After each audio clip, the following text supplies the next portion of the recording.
Que el Señor les bendiga, queridos hermanos y hermanas. Sean todos bienvenidos y bienvenidas al culto virtual de la Iglesia Evangélica Bíblica en el Inca, hoy domingo 30 de noviembre del 2025. Hoy estamos cerrando esta preciosa serie que se ha titulado Llamados de importancia al cierre del año, con el último llamado, crucial y clave para nuestras vidas: relación con Dios.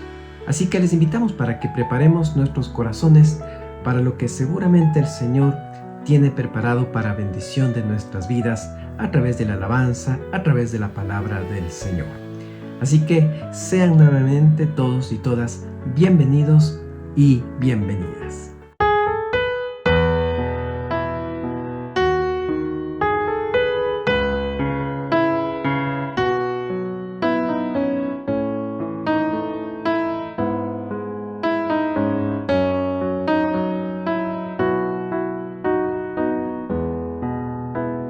Quiero entregarte mis sueños, tu voluntad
quiero pensar con ustedes en el título del sermón que dice una fe a prueba de todo. Y quiero leer de los salmos, del Salmo 56, algunas secciones de este salmo que realmente nos desafía. Dios mío, ten compasión de mí. Y en el verso 4 dice, Altísimo, el día que me invade el temor, me refugio en ti. Confío en Dios y nada temo. Alabo su promesa. ¿Qué puede contra mí un ser de carne y hueso? Que Dios bendiga su palabra en nuestros corazones. Hace unas semanas atrás fuimos a predicar, que nos había invitado a una iglesia hermana que apreciamos mucho. Y fuimos mi esposa y yo allá a esa congregación que es un poco distante de nuestra casa. Llegué, tenía temor del tráfico que se complica hay veces. Llegué un poco más temprano y el pastor enseguida me vino a ver y me dijo, quería hablar contigo. Y digo, está bien. Me dice, pastor, necesitamos que nos hables hoy de una esperanza viva, porque estamos en el piso, nos sentimos mal. Y recuerdo que cuando prediqué esa mañana sobre un pasaje que él me había dado de Lucas capítulo 8, allí me daba cuenta que a medida que iba hablando la gente lloraban, se sacudían, y al final del culto muchos vinieron a mí y me decían, pastor, qué bien nos ha hecho. La verdad que necesitaba un sermón de esta naturaleza. Y el pastor y su esposa al final vinieron muy amablemente y me dijeron, no sabes el bien que nos has hecho. Evidentemente que vivimos momentos difíciles en la vida del Ecuador. Todo el mundo te pregunta, y es lógico, ¿qué opinas del último referendo o consulta que se hizo en la cual el pueblo habló? Y yo no voy a hacer una interpretación, cada uno puede hacer su interpretación, pero que es evidente que estamos viviendo un momento muy difícil, que se demuestra en el estado de ánimo de las personas. Hay mucha incertidumbre, hay malos augurios, hay desesperación, hay temor hacia el futuro. Y eso no es normal en la vida del Ecuador. Falta una dirección que nos diga hacia dónde vamos, faltan explicaciones de una manera oficial, y ahí uno puede ver cuadros de la escena diaria que son muy sensibles, temas que están siendo muy sensibles para la vida de las personas. En estos días fui al médico, el médico me mandó una serie de exámenes acuciosos. Al final estaba muy contento y dice, estás muy bien, no tienes problema, pero ya salimos de la duda, cualquier cosa.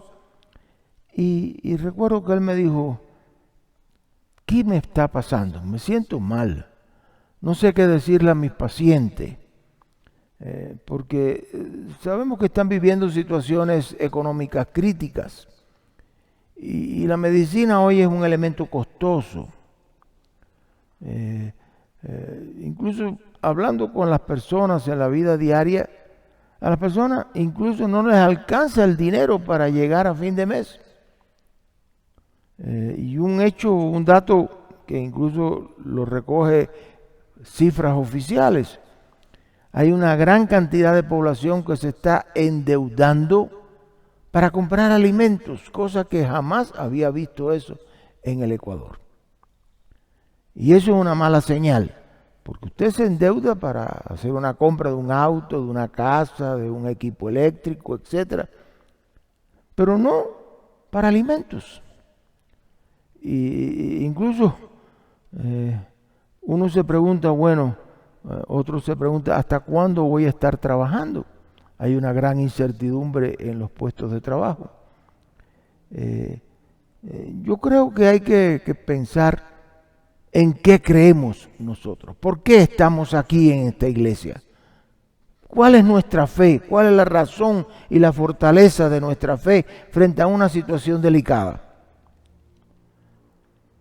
En la iglesia, muy sabiamente, el cuerpo de pastores ha escogido durante el año una serie de temas. Incluso ayer, el otro domingo, una persona decía, uno de los pastores decía, hay 38 o 39 temas que han surgido con mucha fuerza. La familia, la reconciliación, etc. Y yo me preguntaba, bueno, ¿qué puedo decir en este domingo? ¿Cuál es la calidad de nuestra fe? Porque tenemos que preguntarnos constantemente en qué Dios creemos. Y creo que más que hacer grandes afirmaciones, hay que hacerse grandes preguntas. Y yo creo que hay 3 preguntas centrales que debemos hacernos. En primer lugar, ¿en qué Dios creemos? Y eso es muy importante. ¿Cuál es nuestro Dios? Hoy hay una lucha de dioses, ¿no? Todo el mundo cree en algo distinto. Incluso me sorprende que hay personas que piensan y creen en otras cosas. Está bien. ¿Por qué creemos en Dios? Y creo que tenemos que hacer nuestra pregunta. Y creo que hay 2 temas muy fuertes. Uno es por la confianza, como dice el salmista. Señor, en estos momentos en que me siento tan desanimado, ten compasión de mí. Ahora, el día que me invade el temor, acudo a ti, me refugio en ti. Confío en Dios y nada temo. Creo que es muy importante destacar ese aspecto. No tenemos por qué, tenemos confianza en Dios. Hoy hay una pérdida de confianza general.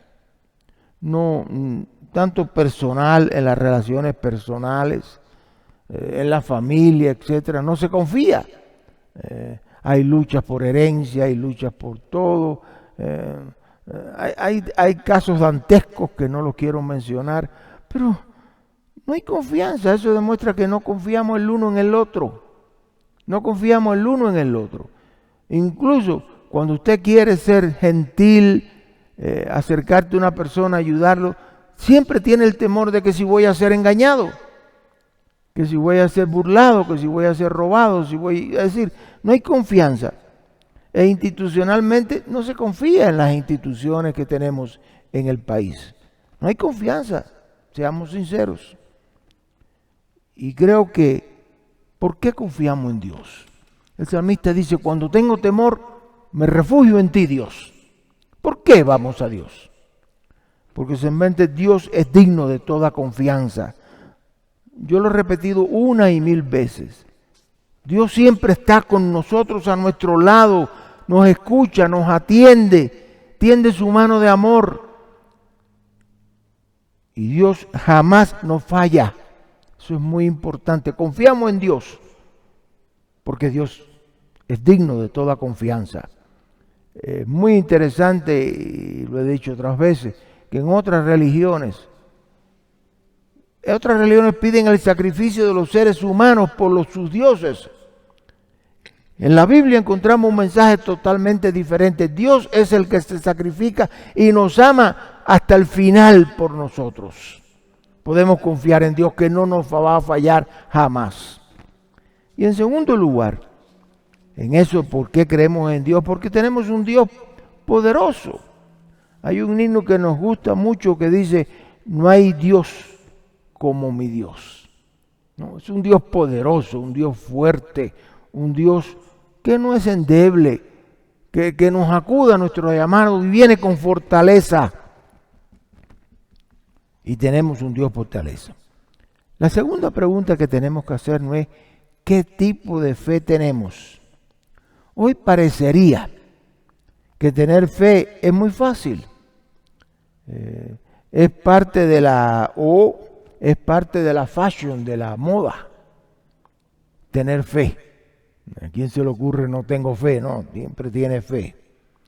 Y la fe se presenta en algún lugar de una manera milagrera. Para gran parte de nuestro pueblo, la fe siempre es asociada con hechos milagrosos. Yo soy una persona que creo en los milagros. Creo que Dios obra milagros poderosos en nuestra vida.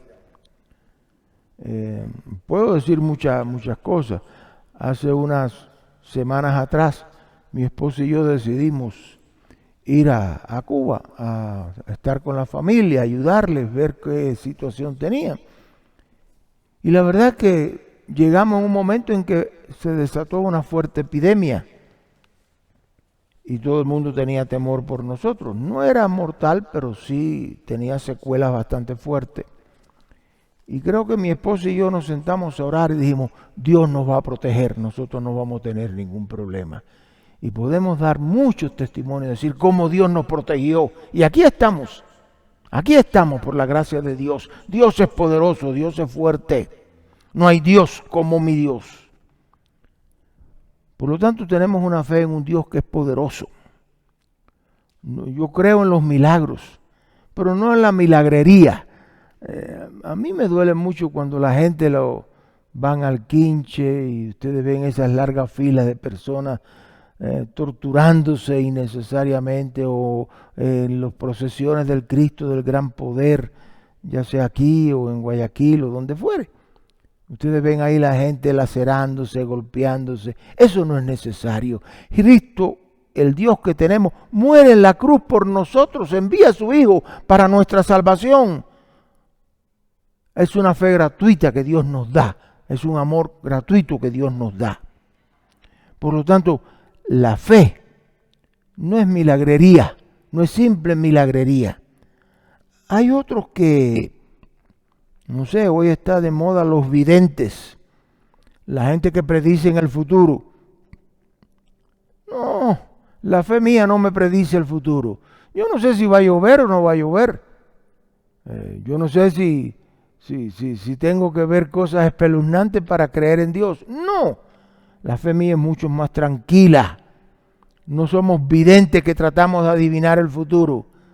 Yo me río muchísimo porque nos inundan las redes sociales diciendo el vidente tal tuvo tal visión y tal otra.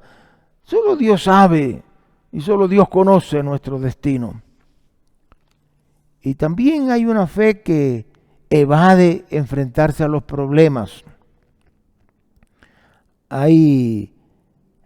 Muchas veces nos decimos, no, estamos mal, pero mañana vamos a estar mejor. No, eso no es una ilusión, es una utopía, es un sueño muchas veces.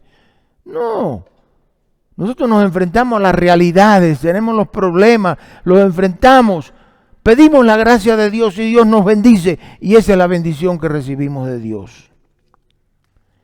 Pero tenemos que tener una fe fuerte y poderosa, una fe. Hay dos pasajes que quiero compartir con ustedes. En Hebreos 11, dice el autor de Hebreos, ¿qué cosa es tener fe? Tener fe es que esperamos con confianza, con seguridad.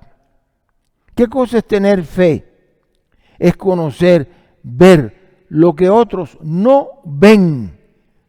Lo que otros no ven, y es muy importante el discernimiento en momentos de dificultad. No es solamente las desgracias, hay que ver las bendiciones con las cuales Dios nos colma. Y el otro pasaje es la fe, dice, vienen los discípulos y dicen, Señor, no pudimos sacar demonios. Y Él les dice, es que ustedes tienen poca fe. Si tuvieran la fe del tamaño de un grano de mostaza, que es un granito muy pequeño, el más pequeño de todos los granos, y que después sale en un arbusto muy interesante. Él le dice, si tuvieran fe, pueden mover montañas, decir esa montaña se traslada y se traslada, porque nada es imposible para Dios. Y tenemos que tener una fe de convicción, una fe poderosa, una fe que traslade montañas, una fe que enfrente dificultades, una fe que no sea solamente milagrera o que sea divinesca o de grandes videntes. No, es una fe que nos ayude en nuestro vivir cotidiano, que sabemos que estamos aquí porque Dios nos ha bendecido y salimos de aquí y Dios nos va a bendecir y que siempre va a estar con nosotros. Es una fe que echa fuera el temor.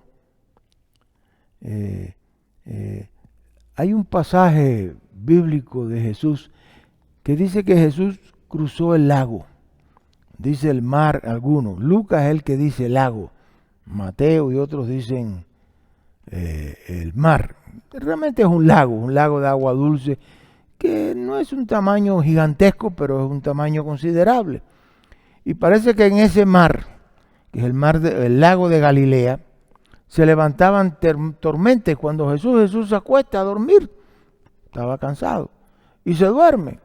Y los discípulos lo despierten. Señor, ves que la barca se zarandea, que las olas cruzan por encima y tú estás durmiendo tranquilo. Y Jesús le dice, calma, calma. Tengamos la fe que echa fuera el temor y calma la tempestad. Creo que es un pasaje muy lindo que nos dice cómo Jesús puede calmar las tempestades. Podemos acudir a muchas cosas. Hoy acudimos a cualquier cosa. Vayamos a Jesús, que es nuestra fuente de verdad, de esperanza, de vida. Y hay una última pregunta que vale. ¿Qué valores del reino de Dios debemos enfatizar prioritariamente en este momento que vivimos? ¿Cuáles son esos valores del reino? Yo creo que hay 3 valores que son esenciales. Uno es el amor. Yo no sé qué ha pasado. Ayer hablábamos con una persona que estimamos mucho, que hemos estado con ella en las buenas y en las malas. Y me decía, Israel, yo no conozco este país, no conozco a Quito en el cual yo nací. Me decía, tenemos una sociedad llena de odios que nubla el entendimiento. Una cultura de odio en lugar de una cultura del amor. Nosotros hoy tenemos que sembrar mucho amor. Y poníamos muchos ejemplos como usted sale conduciendo y veces que se altera porque la gente se vuelve locos, te quieren meter por delante, salir, cada uno hace lo que le dé la gana, para parquear donde quiera, no importa el que viene atrás, no le interesa resolver su problema. Y eso hay veces que nos hace, dice, tratemos con amor. Cuando usted trata con amor, la gente se arrodilla delante de Dios. Un cristiano no tiene enemigos. Hoy dividimos la sociedad entre amigos y enemigos, incluso en la familia. Nos tratamos como enemigos hay veces. El amor echa fuera todo rencilla, todo odio. Jesús nos dice en el Sermón del Monte, no ames solamente al que te ama. Eso es muy fácil. Ama a aquel que consideras tu enemigo, aquel que busca tu mal, aquel que quiere perjudicarte, al que te pide tu camisa, dale también tu pantalón, al que te pide con 1 milla, ve con él 2.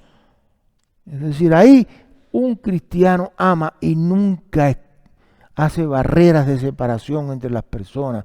Lo que construye son puentes de acercamiento entre las personas.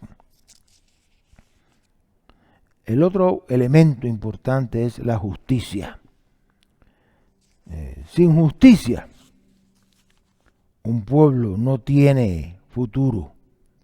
Y vemos que en Ecuador hoy se utiliza la justicia tan mal utilizada. Para algunos, implacable. Para otros, muy benigna. No, la justicia es, yo no sé si se tapa los ojos para no ver los horrores que se hacen. Porque la justicia debe ser más imparcial. Y la última condición es la paz. La paz. En 2 de Corintios, Pablo nos dice, El principal ministerio al que hemos sido llamados es el misterio de la reconciliación. En épocas de conflicto, en épocas de tensiones, en épocas de amigos y enemigos, en épocas de tanto odio, levantémonos como iglesia para sembrar la reconciliación, la paz. Mi paz os dejo, mi paz os doy. No como el mundo la da, sino como yo os la doy. Es una paz de reconciliación, de amor, de esperanza. Estemos seguros de tres cosas fundamentales. En el Dios en quien creemos, en la fe poderosa que poseemos y en rescatar los valores esenciales del reino de Dios para el Ecuador de hoy. Y creo que todo hoy vivimos una época de recetas. Ustedes ponen el televisor, oye, todo el mundo es cocinero, hace cocina, pone recetas. Hay una receta esencial para todo esto, la oración. Yo creo que tenemos que tener un pueblo que caiga de rodillas delante de Dios y pida a Dios que levante a nuestro país. Y Dios nos va a levantar, porque si Dios hasta aquí nos ha bendecido, nos va a bendecir mañana y siempre. Bendito sea ese Dios de amor, de paz, de esperanza. Y a eso es lo que nos llama Dios. La fe no tiene barreras. Una fe a prueba de todos. Y digamos, como dice Pablo, todo lo puedo en Cristo que me fortalece. Que Dios nos bendiga. Amén. Gracias a Dios por su bendita palabra en esta mañana, que sea fortaleciendo nuestras vidas a partir de esos valores del reino de Dios. Gracias también por su generosidad, que nos permite ser de apoyo a tantas familias que están atravesando diferentes necesidades y desafíos en estos tiempos. Los datos de la cuenta de la iglesia se mostrarán a continuación en su pantalla para que usted pueda realizar la transferencia de su diezmo u ofrenda. Y asimismo, invitarles desde ya para que nos mantengamos conectados con lo que será el precioso tiempo de Adviento en este año 2025. Y para que también nos volvamos a encontrar en el estudio bíblico de los días miércoles de manera virtual a través de la plataforma de Facebook o de la plataforma de Zoom. Miércoles desde las 6:30 de la tarde. Que el Señor les bendiga y hasta pronto.